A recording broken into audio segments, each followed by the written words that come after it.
the Sixers enabled him. They did not hold him accountable.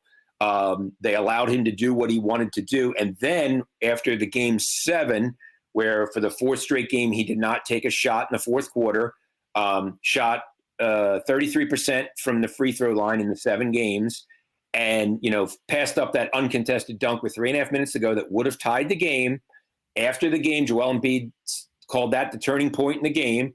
And Doc Rivers, when asked by David Murphy, do you see him being a championship contender going forward as a point guard? And he said, I don't know. And they were honest answers. Sure. And that was probably true. But Doc Rivers, just like Brett Brown, had, bent over backwards to not say anything negative. I mean, even earlier in the series, when Ben Simmons said, I have to be more aggressive looking for my shot, and Doc Rivers was asked about that, and he disagreed. He was disagreeing with Ben Simmons' self-assessment. That's how far they went back. They went to try to protect him and coddle him. So then when he hears, whether you want to call throwing under the bus or criticism, whatever, after game 7, I think it was just honesty. With Doc Rivers, I think he was just stunned that he told the truth. He didn't edit himself.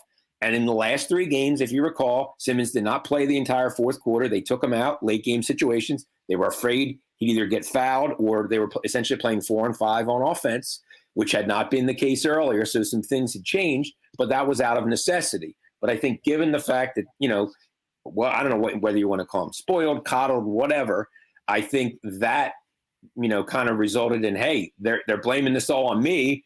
And I think he's got a lot of people around him who are, nothing's your fault. Yes, you're great, that kind of thing. And that doesn't do people, people need someone to say, they need a Pat Croce to kick them in the rear end and say, you need to shoot the ball. This team needs you to shoot the ball. For them to win, you have to shoot the ball. Not it's Joel's fault, it's Seth Curry's fault, whatever. And you don't do and having your brother as a shooting coach, that's not ideal. That is not.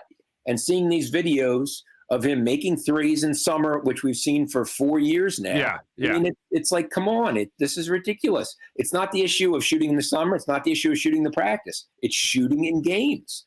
And when is it going to get where you're confident enough to take an open 12-footer in a game and not be afraid to drive to get fouled so you get to the foul line? Those are important issues. And the Sixers, need him to play and play well in the regular season to have a chance of getting closer to fair value, or Damian Lillard to decide he wants out of Portland and finally, and that would be the dream for the Sixers in terms of getting an elite player, that they could get, because they have, Ben Simmons, and they have some young players and draft picks they could trade to make that happen. Yeah, I will say, Tom, speaking of Tom Moore, columnist for Bucks County Courier-Times, I will say on this show, Ben Simmons has become known as the Instagram model Ben Simmons and NBA Player of the Month for the month of August on this program. So that's what he's known here. How do we take that, what he does in August, and actually apply it? Is it going to be, I would assume it won't be as simple as, oh, Ben, by the way, you have to shoot more. There's no way in hell Ben Simmons knows or doesn't know he needs to shoot more, right? That's not something he needs to be told. That's something that he realizes, I hope. Yeah, I think he does. I just don't think he's comfortable and confident enough to do it. He doesn't want to embarrass himself. And I think the real reason for the 4th quarter is he drives and gets fouled. He's got to go to the line. And you see him at the line, he looks like he would rather be anywhere else on the earth than there. You know what I mean? Right, and I think that's what he run in the 4th quarter. He brings the ball up, crosses midcourt, gives it to someone like it's a hot potato, and runs either to the dunker spot or the corner, gets out of the way. You're playing 4-on-5 in half court. Immediately, Joel Embiid is doubled automatically by Simmons' guy. That is what happens. That is what has happened, and it hasn't changed. This would be easier for me to understand if there wasn't a guy named Giannis Antetokounmpo, who's a reigning NBA champion, a 2-time MVP, who literally has a worse-looking shot than Ben Simmons, but yet he just lets it fly. If you're Ben Simmons, how do you not look at that and go, oh, well, yeah, if he's doing it, I guess I can do that too. He is not a good three-point shooter. He is not a high-percentage three-point shooter. Mm-hmm. But he will take them, and sometimes he's 1 for 8 from 3, and that is not ideal. But he's willing to take it, and he's not a great foul shooter. He's certainly better than Ben Simmons, but he attacks the rim, and he gets to the basket. Joel Embiid, one of the best things he's done is worked and worked, and he's become an 83% free throw shooter. And that's, he goes to the line 16 times. He makes 14 of them. And he wants to be a 90% free throw shooter. Right. That's a massive. Joel Embiid at Kansas, his 1 year Kansas, he attempted three-pointers the entire year. He was not a shooter. The 2 years that he was hurt and he had the foot surgeries, he spent shooting and shooting and shooting. And he's not a great shooter, but he's a 35% shooter. He's a competent three-point shooter. His shot looks like it's going to go in, and he helps them that way. I think 2 years ago he took too many threes, but I think this year he cut down on the threes, the number, increased the percentage, and had career highs almost across the board, was a runner-up for NBA MVP. But you have to put the time in, and you have to be confident in yourself to do it. And Joel Embiid is that. And Ben Simmons, is extremely confident at the defensive end. He's extremely confident passing the ball. Can guard 1 through 4, maybe 5. Does a lot of things really well. But for this team in the half-court offense, they desperately need him to be effective and to attack. He just loses that aggression, and it has a ripple effect. I mean, how does a team with the best record at home in the Eastern Conference during the regular season lose 3 out of 4 to a younger, less experienced team in the Atlanta Hawks in the playoffs? It makes no sense. It absolutely doesn't. Where are we at right now, you think, then? To go back to that question, are we at the point where you think Ben will show up? Do you think we're at the point where Ben will show up for camp?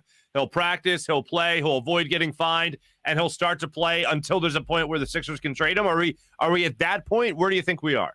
I don't think he'll be there for the starting training camp, whether they negotiate, whether, I don't know. I mean, and all it takes is one offer, but it seems like, from my understanding, they're not getting, any top 10 players in the league, shall we say, offered for Ben, which they consider, Simmons a, top 10 caliber player in terms of specifically what he does, the defensive end and, some of the other things. So I think it's interesting. Basically, the ball is in Ben Simmons' court and Rich Paul's court, and they need to decide what they're going to do. If they say no, they fine him, and they can keep fining him and keep fining him. That's not going to increase his value. They could theoretically let him sit. It's not, you're obviously losing out huge at the defensive end. You're more traditional at the offensive end without him if you have a point guard, whether it's Maxey or whoever running the point without him. But they need him to play. Will he? It's a very interesting question. I think the Sixers are kind of, putting the onus on Simmons and Paul to kind of put their money where their mouth is. And then if they do and they're fined, then what happens? Will they cave? What happens when it's October 20th, the opener in New Orleans? He's not there. Fine. You keep going. He's got to, he could lose a lot of money. Usually there aren't long holdouts in the NBA.